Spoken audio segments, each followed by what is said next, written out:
So, was the flood of Noah's time a global flood? Did it cover the whole earth or was it regional? It was 100% a regional flood. And there's so much to cover within this, and I'm just going to try to do this in a way that is so simple to understand. We'll talk about Hebrew to the respect that there are two ways to translate biblical Hebrew. It's a pretty awesome thing when you understand this because it opens up the Bible in a way that you didn't understand before.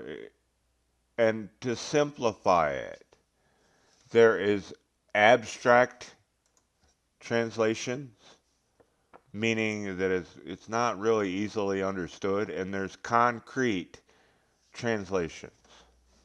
The very first verse in the Bible, in the beginning, God created the heavens and the earth. That's an abstract translation. It's 100% correct, but you cannot use one of your senses to understand a couple words. Now, if it was a concrete translation, it would be in the beginning, God created the skies and the land.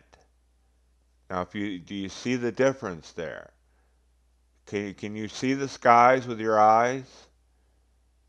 Absolutely can. Can you see the heavens with your eyes? Well, you can if you equate the heavens to the skies. Or are you equating the heavens to the abode of God or where God resides? See, that's the difference between abstract and concrete. And the same is true with eretz in the Hebrew. You have earth. So that's abstract. Is it the whole earth? Is it the earth as far as the dirt of the earth? And the concrete translation of that is land. It's important that you grasp that because I'm going to get into the Hebrew here and show a few things, as well as the how deep was the water. The water was only 31.3 feet above the high hills. They translated that as mountains, and it should have been translated as hills. Let's go into a passage here, and I will edit this, and let's just go with it. Genesis 7, verse 19. And the waters prevailed exceedingly upon the earth, again, upon the land. You go to Genesis 4:14, and the word land is put in there for Adama, and they put that as earth too. That's a whole different Hebrew word, but it's the same concept here. And the waters prevailed exceedingly upon the land, and all the high hills. This is Harim in the Hebrew. Okay, and the number is 2022, if I'm not mistaken, in your Greek. That were under the whole heaven were covered. The high hills.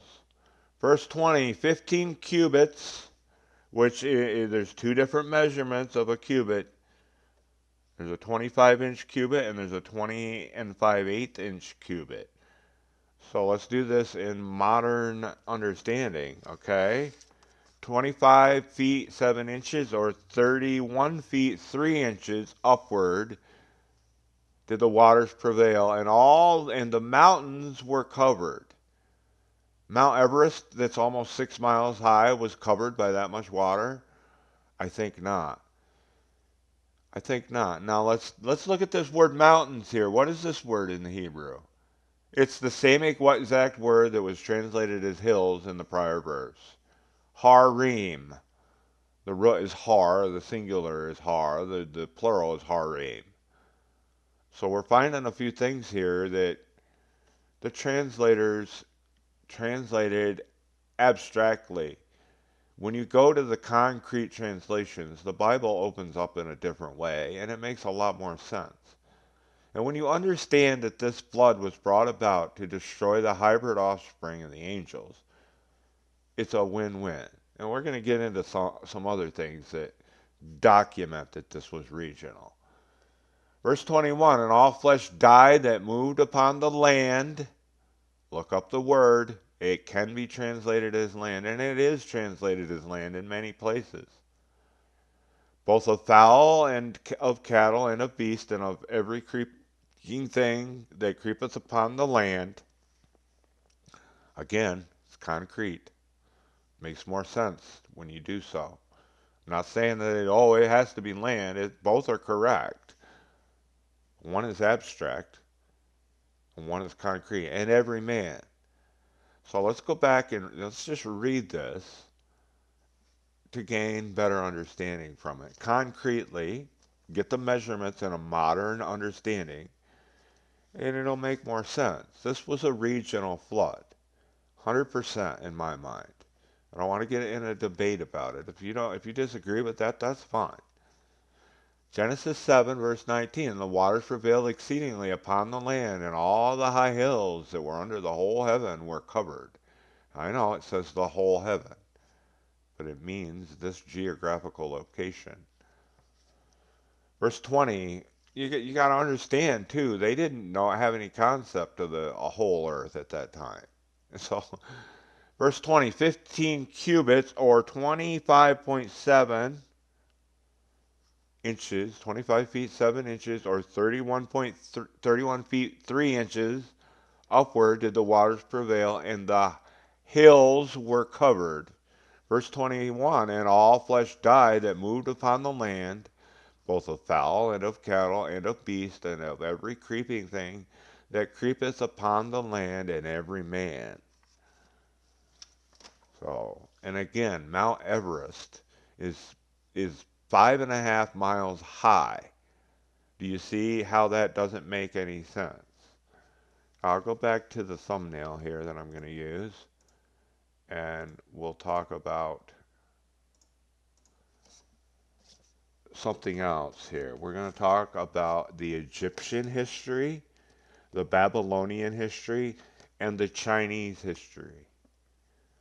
All three of these peoples were there before the flood of Noah's time, and they know the date, because I don't know the exact date, but we know the date. Before the flood, they were thriving. During the flood, they were thriving. I think it's called the Wang Hao River. The Chinese said was overflowing its banks, but they didn't get wiped out during the timeline of the flood. And their history continued on after.